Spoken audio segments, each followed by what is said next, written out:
Yo, hai, gua Akel.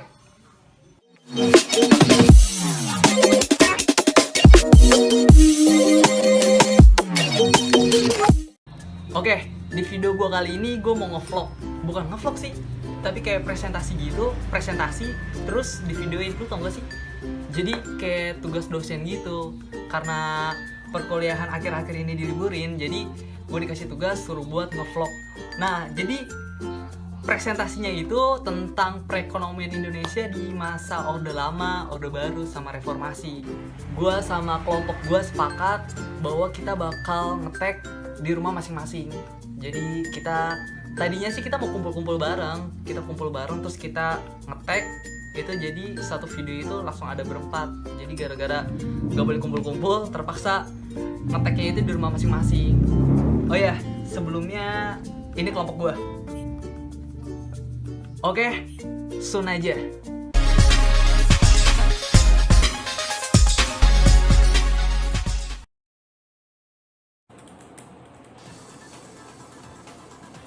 Bangsa Indonesia mengalami periode panjang jatuh bangun di bidang ekonomi. Pada masa Orde Lama, kondisi perekonomian Indonesia sangat memprihatinkan. Dimulai dari insiden Hotel Yamato pada bulan Agustus 1945 hingga 27 Desember 1949, Belanda mengakui kemerdekaan Republik Indonesia. Dampak masa perang kemerdekaan yaitu adanya kerusakan aset produktif dan turunnya kapasitas produksi, terganggunya kegiatan rutin produksi, terhentinya ekspor impor karena blokade Belanda, serta pembiayaan kebutuhan perang dengan mencetak uang baru. Produk domestik bruto Indonesia di masa perang kemerdekaan mengalami kontraksi. Perang kemerdekaan menyebabkan turunnya kapasitas produksi. Di akhir masa perang kemerdekaan pada tahun 1950, Indonesia menggunakan sistem ekonomi liberal. Antisipasi krisis ekonomi dihadapkan pada ancaman krisis utang dan inflasi yang tinggi. Pada Maret 1950, Kementerian Keuangan Syarifuddin mengeluarkan dua kebijakan penting, yaitu Gunting Syarifuddin dan sertifikat devisa. Nilai mata uang dipotong menjadi setengahnya. Sertifikat devisa bertujuan mendorong ekspor dan menekan impor. Melalui mekanisme eksportir mendapatkan sertifikat devisa 50% dari harga ekspor. Importir wajib membeli sertifikat devisa dengan nilai sebesar harga barang yang diimpor. Dampak dari kebijakan tersebut dapat mengurangi varian uang yang beredar, membatasi dan sekaligus menekan laju inflasi, menurunkan harga komoditas produk, serta menambah pemasukan pemerintah. Pasca Perang Kemerdekaan di tahun 1950 hingga 1958, pada periode ini pembayaran utang konferensi meja bundar dan pembiayaan program nasionalisasi menjadi beban pengeluaran negara. Meski terbilang sukses, program nasionalisasi menyebabkan turunnya produktivitas dan profitabilitas. Akibat dari Dekret Presiden 5 Juli 1959, Indonesia menjalani sistem ekonomi terpimpin. Era demokrasi dan ekonomi terpimpin di tahun 1959 hingga 1965. Negara memimpin ekonomi nasional, sasaran dan kebijakan ekonomi mengacu dan tunduk pada tujuan besar politik negara. BUMN menjadi pelaku sentral ekonomi nasional dan mendapatkan dukungan penuh dari APBN dan perbankan. Bank sentral menjadi bagian yang tak terpisahkan dari pemerintah. Di tahun 1965, di akhir masa Orde Lama terjadi hiperinflasi. Pemerintah mengeluarkan kebijakan sandering, devaluasi mata uang dan penerbitan mata uang baru untuk mengatasi hiperinflasi. Namun kebijakan ini gagal.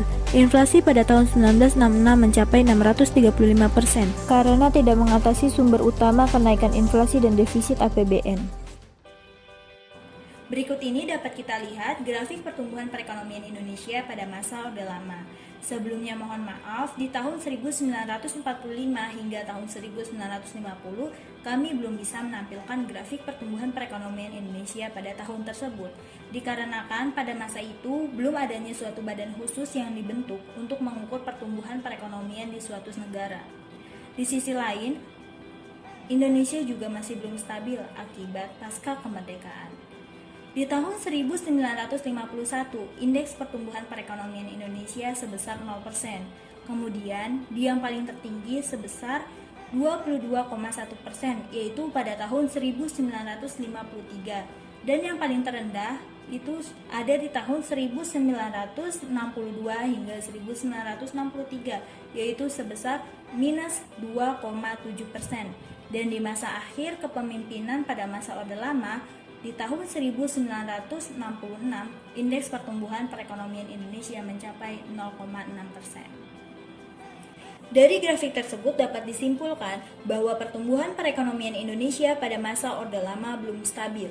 Hal ini dikarenakan pada masa tersebut Indonesia pasca kemerdekaan, sehingga memerlukan penyesuaian-penyesuaian di berbagai aspek kehidupan untuk menstabilkan perekonomian Indonesia.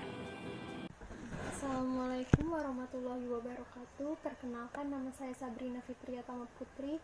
Di sini saya akan menjelaskan tentang perekonomian Indonesia pada masa Orde Baru. Pada pertengahan tahun 1960, kondisi ekonomi Indonesia mengalami keadaan yang sangat kritis. Namun, setelah Soeharto mengambil alih kekuasaan dari Soekarno, kebijakan-kebijakan ekonomi mengalami perubahan arah yang radikal. Pada masa pemerintahan Orde Baru Soeharto, pembangunan ekonomi Indonesia dibagi menjadi 3 bagian. Maksudnya 3 periode, yaitu pertama, pemulihan ekonomi pada tahun 1965 sampai 1975. Kedua, pertumbuhan ekonomi secara cepat dan intervensi pemerintah yang semakin kuat pada tahun 1974 sampai 1982. Ketiga, pertumbuhan didorong oleh ekspor dan deregulasi pada tahun 1983 sampai 1996. Pemulihan ekonomi pada tahun 1966 sampai 1973. Yang menjadi misi dasar pemerintahan Orde Baru Soeharto adalah pembangunan ekonomi. Langkah pertama adalah reintegrasi Indonesia ke dalam ekonomi dunia dengan cara bergabung kembali dengan International Monetary Fund atau IMF, Persatuan Bangsa-Bangsa atau PBB, dan Bank Dunia. Dalam pertengahan akhir tahun 1960-an ini, memulai aliran bantuan keuangan dan bantuan asing dari negara-negara barat dan Jepang masuk ke Indonesia. Langkah kedua adalah memerangi hiperinflasi. Soeharto mengandalkan sekelompok teknokrat ekonomi atau sebagian besar dididik di Amerika Serikat untuk membuat sebuah rencana pemulihan ekonomi. Di akhir 1960-an, stabilitas harga diciptakan melalui sebuah kebijakan yang melarang pendanaan domestik dalam bentuk hutang domestik atau pencetakan uang. Kemudian, sebuah mekanisme pasar bebas dipulihkan dengan tindakan-tindakan membebaskan kontrol pasar, diikuti dengan implementasi Undang-Undang Penanaman Modal Asing dan Undang-Undang Penanaman Modal Dalam Negeri tahun 1968. Kedua undang-undang ini mengandung insentif-insentif yang menarik bagi para investor untuk berinvestasi di negara ini dan berdampak pada pertumbuhan ekonomi lebih dari 10% di tahun 1968.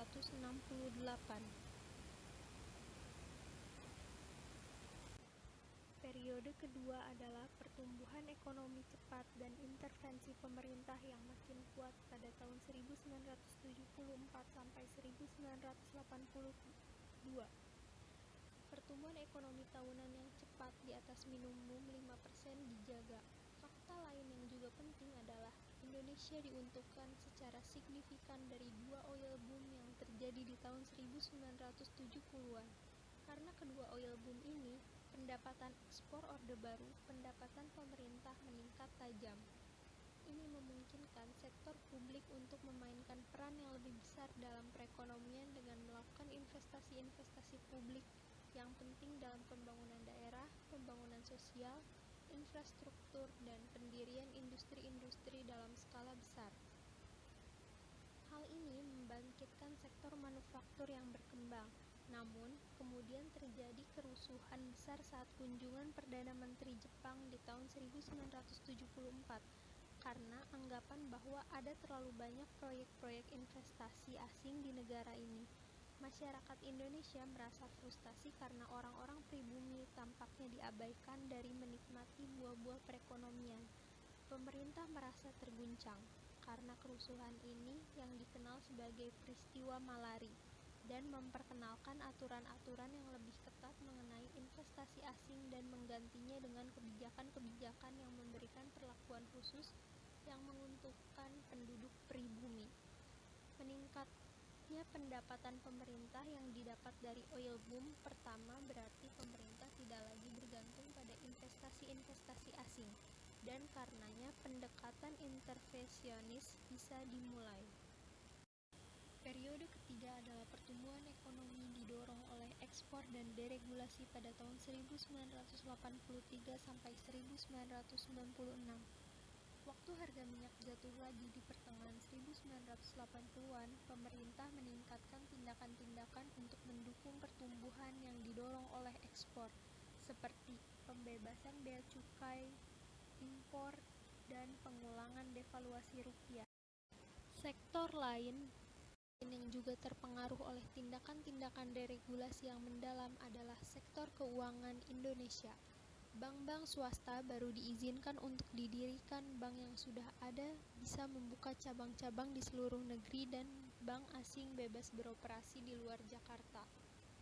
Reformasi finansial ini kemudian akan menjadi masalah yang memperkuat krisis di Indonesia pada akhir 1990-an. Namun, sebelumnya tindakan ketat ini memiliki dampak positif pada perekonomian Indonesia. Ekspor produk-produk manufaktur mulai menjadi mesin perekonomian Indonesia. Antara 1988 dan 1991, produk domestik bruto Indonesia bertumbuh rata-rata 9% setiap tahunnya, melambat menjadi hanya rata-rata 7,3% pada periode 1991 sampai 1994 dan meningkat lagi di 2 tahun selanjutnya.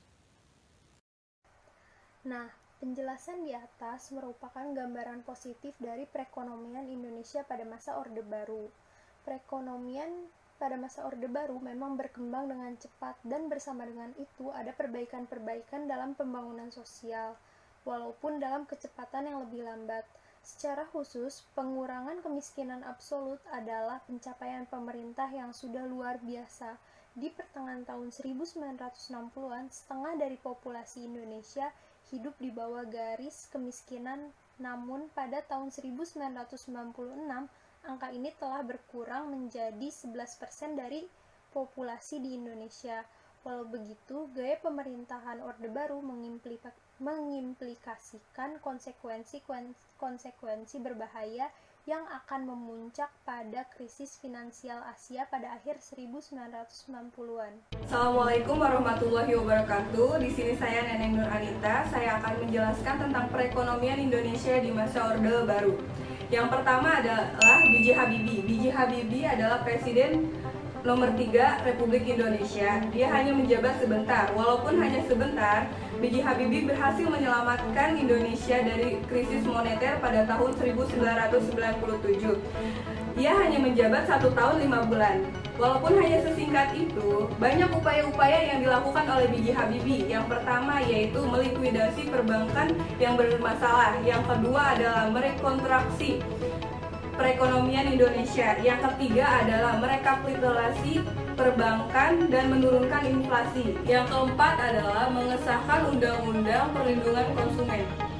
Kelima adalah mengesahkan Undang-Undang Larangan Praktik Monopoli atau Persaingan yang Tidak Sehat. Yang selanjutnya adalah menaikkan nilai tukar rupiah. Dan yang terakhir adalah membentuk Badan Penyehatan Perbankan Nasional. Yang kedua adalah Ki Haji Abdurrahman Wahid atau yang biasa kita kenal dengan Bapak Gus Dur. Bapak Gus Dur adalah Presiden keempat Republik Indonesia. Yaitu wakilnya Ibu Megawati Soekarno Putri. Ibu Megawati Soekarno Putri berhasil mengalahkan Hams. Mereka memulai masa jabatannya setelah dilantik pada tanggal 21 Oktober 1999. Di masa jabatannya Bapak Gus Dur ini, perekonomian Indonesia mulai membaik. Bisa dilihat dari tingkat PDB-nya atau nilai barang dan jasa yang diproduksi oleh negeri. Itu mulai menunjukkan ke hal yang positif. Dia naik ke angka 5% dalam masa pemulihannya. Yang ketiga adalah Ibu Megawati Soekarno Putri. Dia adalah Presiden nomor kelima Republik Indonesia. Ia hanya menjabat selama 3 tahun, yaitu dari 2001 sampai 2004. Walaupun hanya menjabat selama 3 tahun, Ibu Megawati lebih baik dibandingkan Presiden selanjutnya, yaitu Bapak SBY. Bisa dilihat dari meningkatnya pengolahan industri, yaitu sebesar 6,4%, sedangkan di masa Pak SBY hanya 4,6%. Dan bisa dilihat juga dari ketergantungan terhadap bank luar negeri, yaitu utang pemerintah sebesar 78,20 miliar US dollar, sedangkan di masa jabatannya Pak SBY mencapai 88 miliar US dollar. Oke, di masa kepemimpinan selanjutnya yaitu masa SBY atau Susilo Bambang Yudhoyono. Oke, jadi gue mau ngasih tahu nih, kalau SBY itu menjabat selama 2 periode, itu tepatnya tahun 2004 sampai tahun 2009.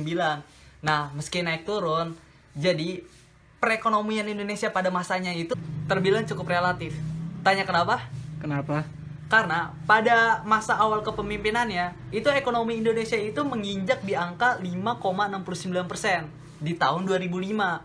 Nah, pada saat tahun 2006, perekonomian Indonesia itu cukup melambat di angka 5,5%. Tapi di tahun selanjutnya itu perekonomian Indonesia menginjak di atas angka 6%, tepatnya itu 6,35%. Lalu pada tahun 2008 pertumbuhan ekonomi Indonesia itu masih di angka 6%, ya walaupun turun tipis di angka 6,1%. Nah, pada saat itu impor Indonesia terbilang cukup tinggi. Tetapi di sisi lain, kegiatan ekspor juga itu terbilang cukup tinggi. Nah, pada tahun 2009, di akhir periode pertamanya SBY dan di awal periode keduanya SBY, pertumbuhan ekonomi Indonesia itu sangat melambat. Dia mencapai di angka 4,63%. Perlambatan tersebut merupakan dampak dari krisis finansial global yang tak hanya dirasakan oleh Indonesia, bahkan di negara lain juga. Nah, pada tahun itu juga, Bank Sentral Amerika Serikat atau The Fed itu menaikkan suku bunga yang mengakibatkan harga komoditas suatu barang mengalami kenaikan. Meski begitu, Indonesia masih bisa mempertahankan pertumbuhan ekonominya pada saat itu, walaupun melambat. Nah, pada tahun itu juga Indonesia pertumbuhan ekonominya itu masuk 3 terbaik di dunia. Lalu pada tahun 2010 Indonesia mengalami pertumbuhan yakni di angka 6,22%. Nah, pada saat itu juga pemerintah memulai rencana untuk percepatan pertumbuhan ekonomi Indonesia dalam jangka panjang. Pada tahun 2011 pertumbuhan ekonomi Indonesia itu tumbuh di angka 6,49%. Nah, pada tahun 2012 pertumbuhannya itu agak sedikit melambat, yakni di angka 6,23%. Pada tahun 2013, pertumbuhan ekonomi Indonesia itu ada di angka 5,56%, dan di tahun terakhir kepemimpinan SBY, pertumbuhan ekonomi Indonesia ada di angka 5,1%. Pada masa pemerintahan selanjutnya, yaitu masa Joko Widodo atau yang lebih kita kenal dengan Jokowi.